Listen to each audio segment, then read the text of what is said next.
Tener hoy día a nuestra experta.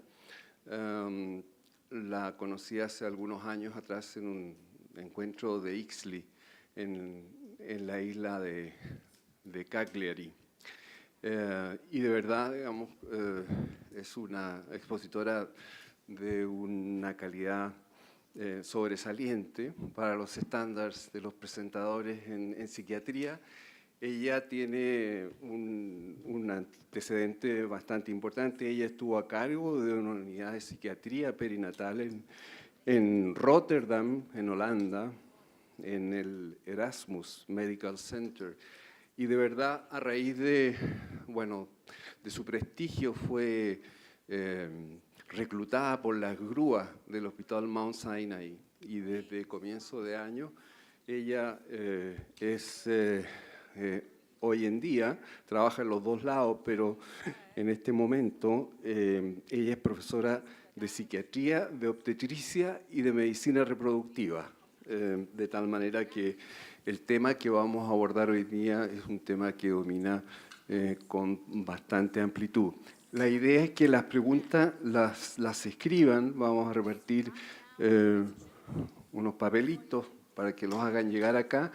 Y vamos a comenzar entonces con una introducción al tema por la doctora Berle Bergin.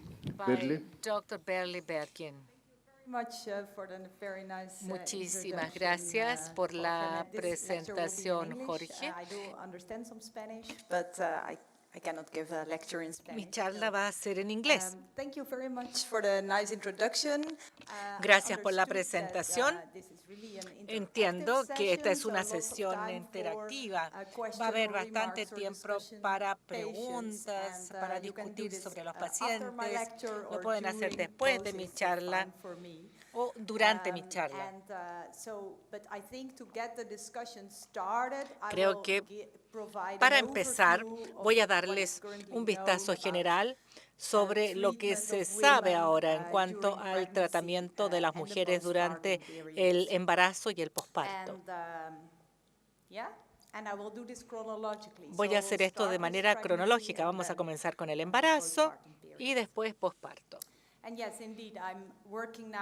Yo ahora trabajo en Nueva York desde hace 6 meses y también en Europa. Hay un shock cultural, hay muchos más medicamentos, hay mucha más polifarmacia en Estados Unidos comparado con Europa. Hay menos litio, sí. Hay una gran diferencia. Creo que Chile es un lugar intermedio, de cierta forma.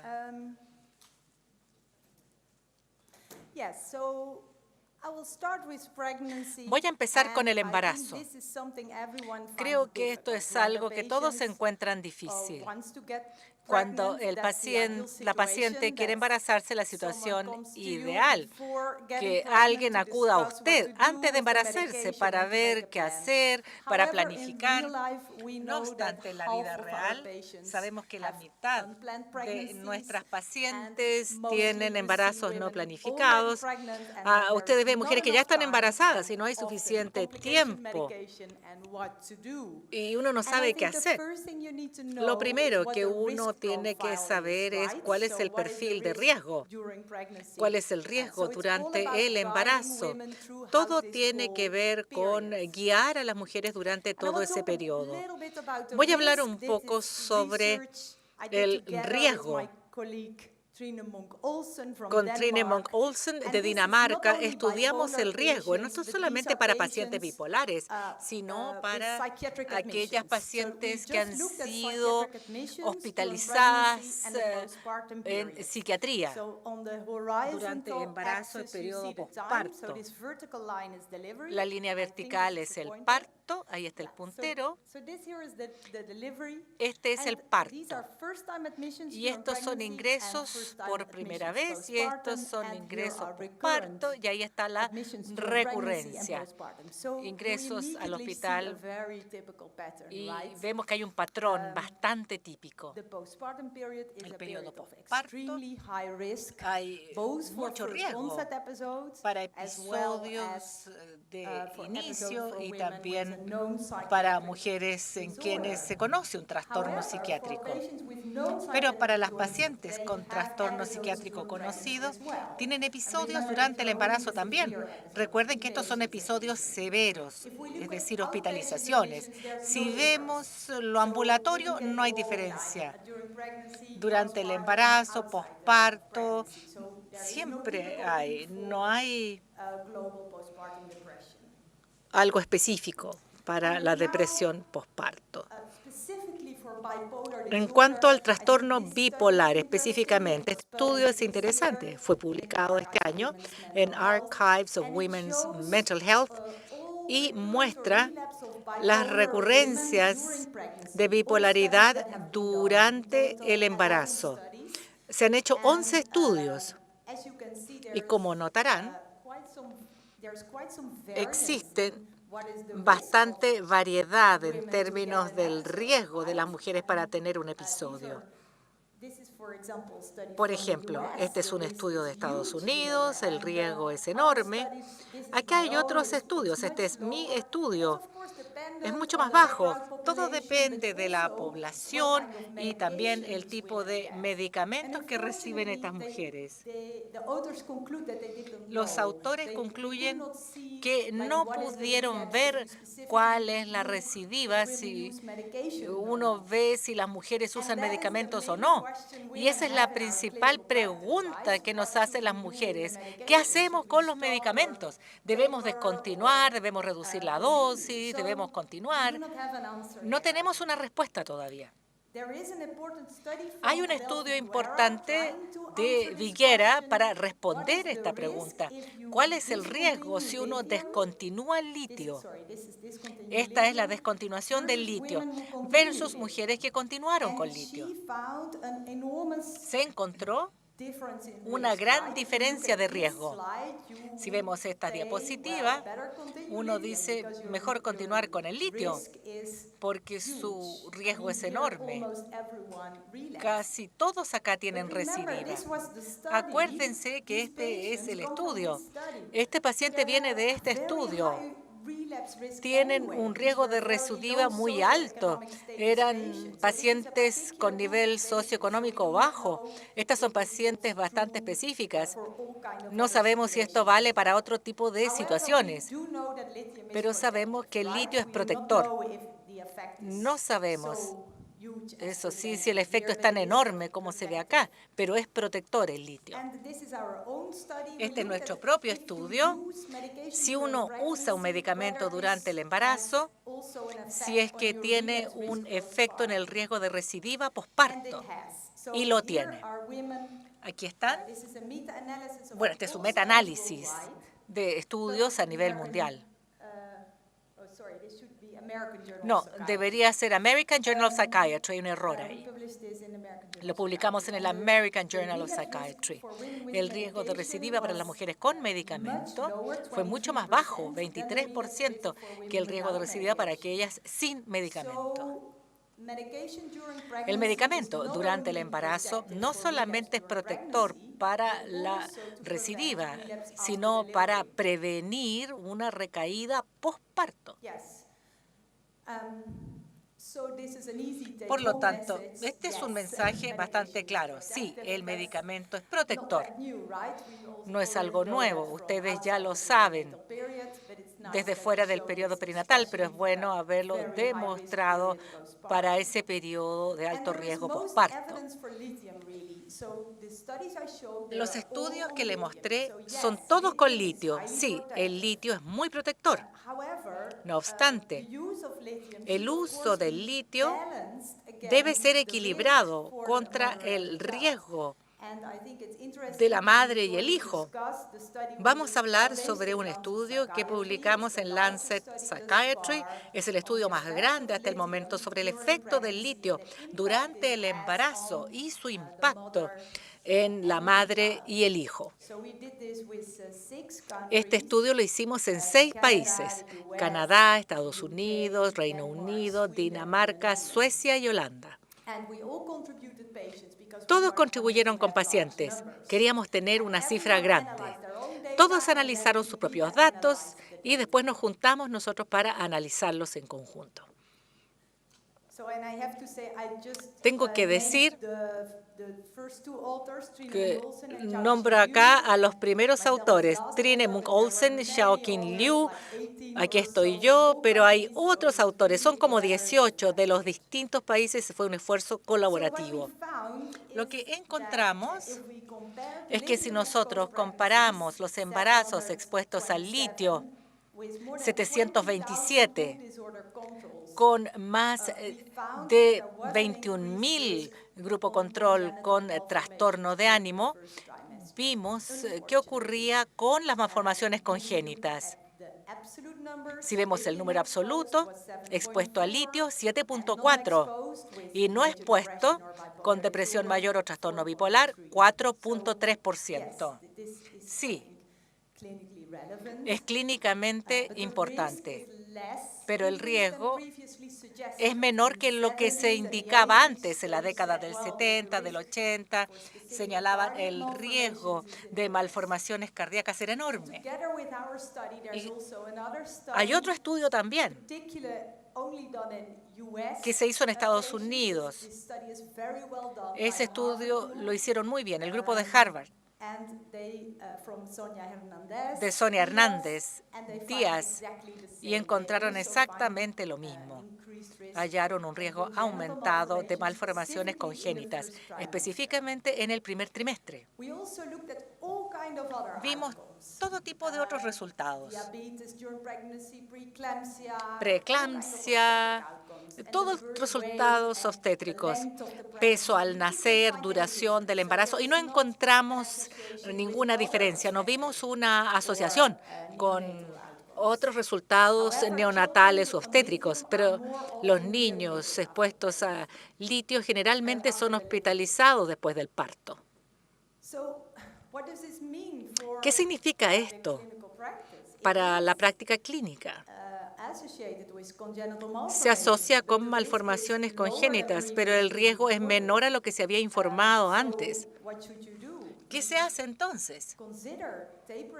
Hay que considerar reducir el litio en algunos pacientes o quizás cambiar antes del embarazo, pero solo en los pacientes con bajo riesgo de recidiva, porque hay que sopesar esto con el riesgo de recaída. Ahí hay un dilema clínico y me encantaría discutir eso con ustedes después de la presentación. ¿Qué hacer?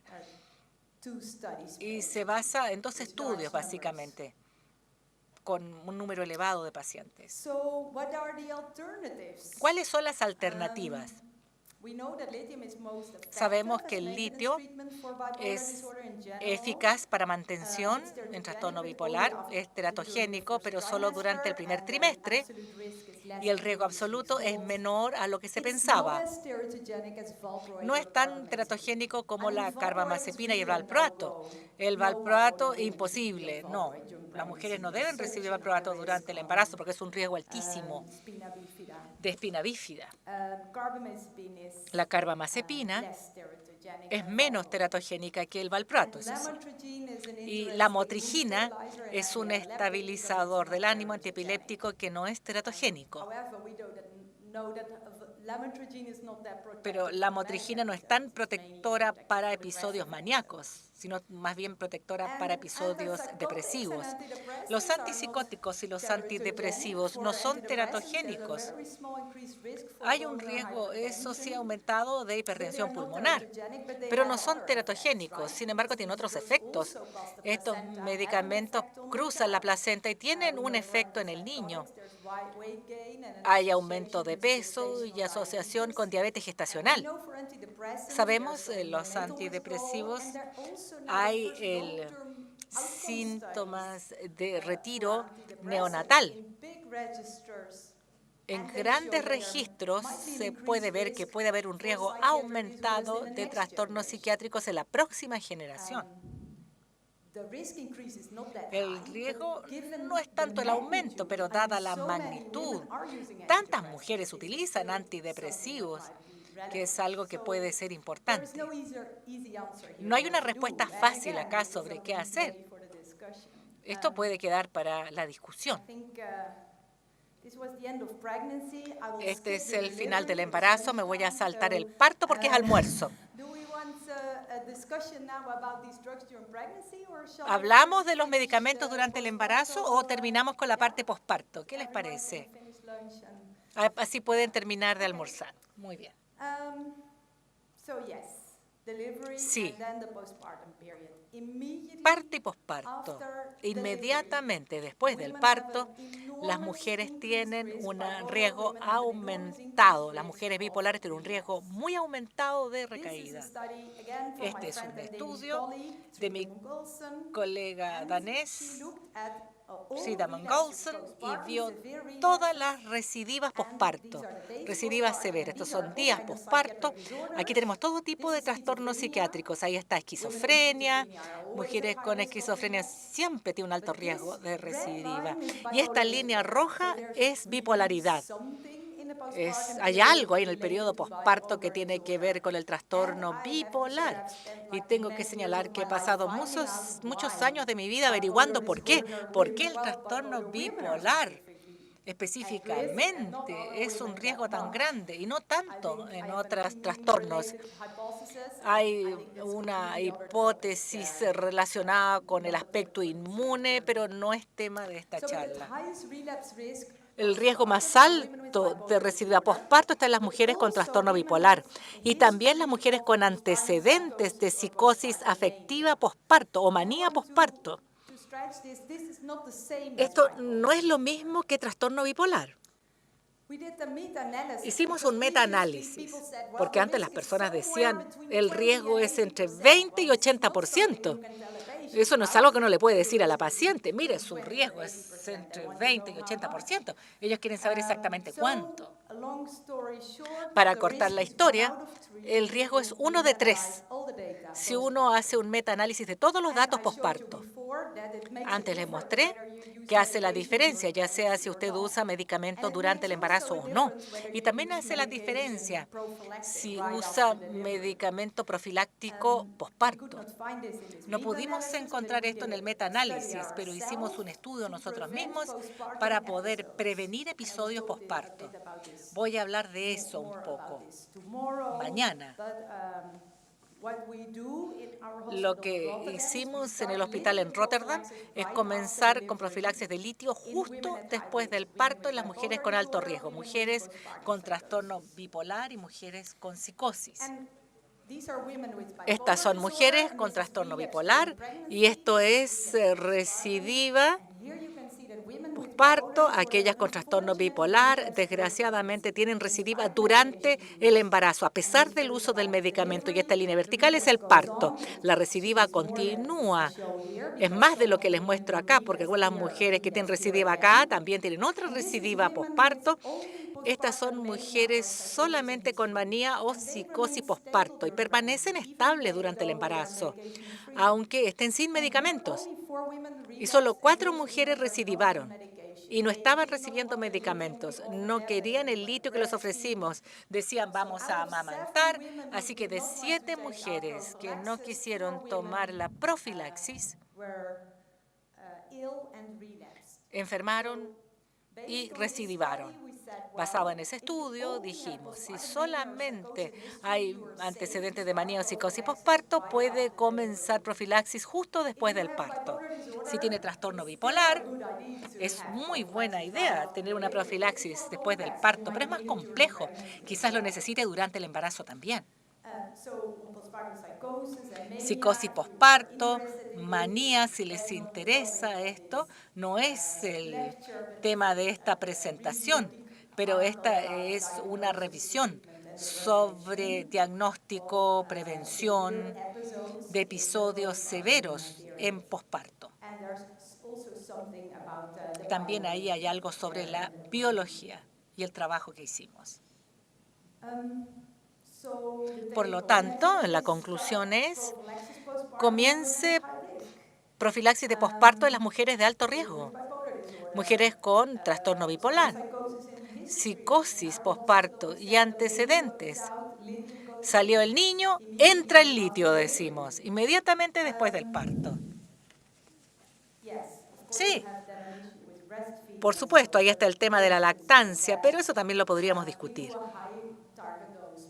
La dosis es bastante alta, porque hay mucho riesgo durante ese periodo. Quisiera agradecer a todos mis colaboradores por este trabajo durante el embarazo, posparto. No están todos ellos en la lista. Estos son algunos de los más importantes. Sí, podemos ahora discutir los hallazgos que les mencioné. Gracias.